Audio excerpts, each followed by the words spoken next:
नमस्कार साथियों, आप सभी का स्वागत है आपके अपने चैनल लर्नोलॉजी अड्डा में। जैसा कि आप सभी को पता ही है, लर्नोलॉजी अड्डा हमने पूरे वीपीयू के सिलेबस को कवर किया। उसके बाद हमें उम्मीद थी कि एग्ज़ाम जो है हमारा अगस्त सितंबर में होगा, तो एग्ज़ाम की ऐसी कोई डेट ही नहीं आई और यूपी ट्रिपल एससी जो निकम्मी आयोग है उसने ना कोई डेट दिया अभी तक, ना उसने फीस जो होती है मेंस एग्ज़ाम की फ़ीस वो भी नहीं भरवाई है। तो एग्ज़ाम होने के आसार इस साल भी नहीं लगते अगर इसी तरीके से उनका चल रहा है तो, क्योंकि उन्होंने जो भी पिछली 1262 वाले जूनियर असिस्टेंट की भर्ती थी उसकी भी टाइपिंग नहीं करवाई है, और फिर 5500 वैकेंसी और दी है जूनियर असिस्टेंट की, 1462 वीपीयू की भर्ती है। तो यूपी ट्रिपल एससी बहुत स्लो ढंग से चल रही है। सरकार कहती है कि हम उन पर नकेल कस रहे हैं, जल्दी जल्दी भर्ती कराने का प्रेशर भी दे रहे हैं, लेकिन यूपी ट्रिपल एससी को कुछ भी समझ नहीं आता। तो आप अगर चैनल पे थे पहले से तो आपको पता होगा कि हमने सारी वीडियो जितने भी पंचायती राज व्यवस्था के थे या यूपी स्पेशल के थे या कंप्यूटर के हमने वीडियो नहीं बनाए हैं, लेकिन यूपी स्पेशल और पंचायती राज व्यवस्था तो पूरा हमने कराया है, और यूपी स्पेशल कुछ और कंप्यूटर के 1-2 वीडियो बनाए हैं। अगर आप यूपी स्पेशल पढ़ रहे हैं तो इस बुक से बढ़िए, इस बुक से अच्छा कोई भी बुक नहीं है। थोड़ा कैमरा फ्रंट कैमरा है तो उल्टा दिख रहा है। इस बुक का नाम है उत्तर प्रदेश समग्र अध्ययन, राकेश सारस्वत की बुक है। इससे अच्छी कोई बुक नहीं है यूपी स्पेशल पढ़ने के लिए।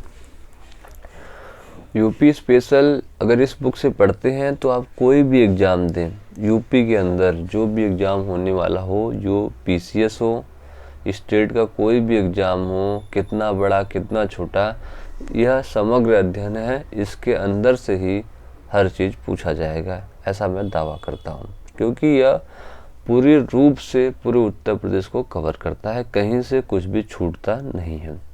और बात करते हैं हम वीपीओ की जो क्विज लाते थे कम्युनिटी पोस्ट पे यूट्यूब के, उसको भी हमने बंद कर दिया, क्योंकि एग्ज़ाम का कुछ पता नहीं लग रहा था।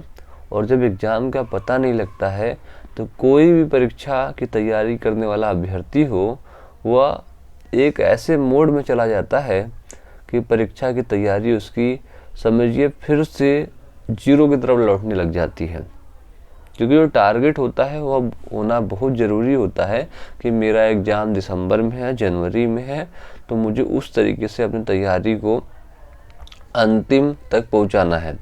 लेकिन जब आयोग छात्रों के लिए कुछ कर ही नहीं रहे तो छात्रों को भी समझ नहीं आता उन्हें अब करना क्या है, क्योंकि स्थिति ऐसी होती है, क्योंकि यह 40 वर्ष तक के लोग इसे भर सकते हैं।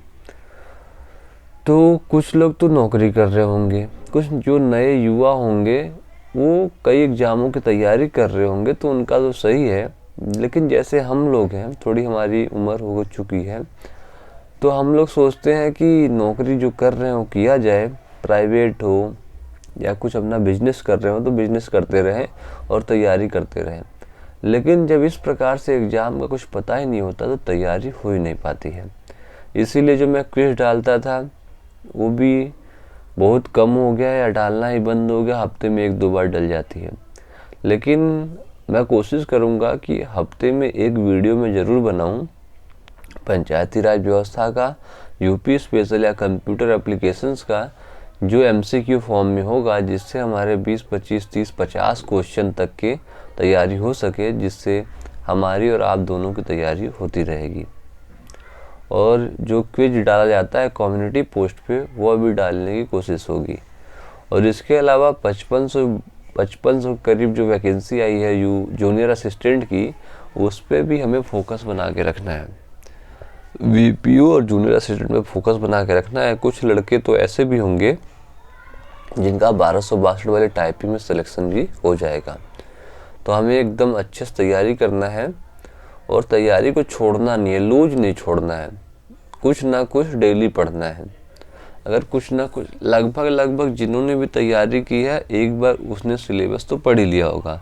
तो एक बार सिलेबस पढ़ लिया है तो हल्का हल्का कुछ ना कुछ दिन में एक बार ज़रूर पढ़ें बीपीओ के सिलेबस को। फिर इसी तरीके से अपनी तैयारी को आगे बढ़ाते रहें। जब भी एग्ज़ाम होगा, एग्ज़ाम तो कंपटीशन ज़्यादा बड़ा होगा ही, क्योंकि तैयारी करने का बहुत मौका मिला है। बिल्कुल नया सिलेबस था, नया सिलेबस तो था, लेकिन अगर एग्ज़ाम 2-3 महीने में करा लिया जाता तो कट ऑफ बहुत डाउन होता, क्योंकि पंचायती राज व्यवस्था बिल्कुल ही अलग विषय था बीपीओ परीक्षार्थियों के लिए। लेकिन ऐसा नहीं हुआ, इतना समय मिला है कि मार्केट में अच्छी अच्छी किताबें भी आ गई हैं और लोगों ने अच्छी तैयारी भी कर ली है। और बहुत सारे लोग जो पीसीएस में वो पंचायती राज पहले से पढ़ रहे होंगे, वो भी एग्ज़ाम में बैठेंगे तो कंपटीशन समझेंगे आप कि कट ऑफ भी देखेंगे और कंपटीशन भी हाई लेवल का होने वाला है। तो इससे हमें घबराना नहीं है, हमें भी अपनी तैयारी को धार देना है और धार देने का समय आ गया है, क्योंकि हमने 1-2 बार सिलेबस को पढ़ लिया है। तो अब जैसे हम चक्कू को धार देते हैं अपने, या हसिया होता है तो आपने देखा होगा पत्थर पे रगड़ रगड़ के धार दिया जाता है, तो उसी प्रकार से उसे हमने तैयार तो कर लिया, उसे धार देने की कोशिश करेंगे और धार को इस लेवल पे पहुंचा देंगे कि अब कुछ भी आए उससे कट जरूर जाएगा। तो इस प्रकार से हमें तैयारी को आखिरी अंजाम तक पहुंचाना है। आपका बहुत बहुत धन्यवाद। आपको कुछ भी पूछना या बताना हो तो आप कमेंट बॉक्स में बता सकते हैं और पूछ सकते हैं। बाकी मेरी तरफ से जो भी होगा, पीडीएफ होगा, एमसीक्यू होगा, मैं आप सभी को यूट्यूब पे बताता रहूँगा और डालता रहूँगा। आपका बहुत बहुत धन्यवाद हमारे चैनल से जुड़ने के लिए। Thank you.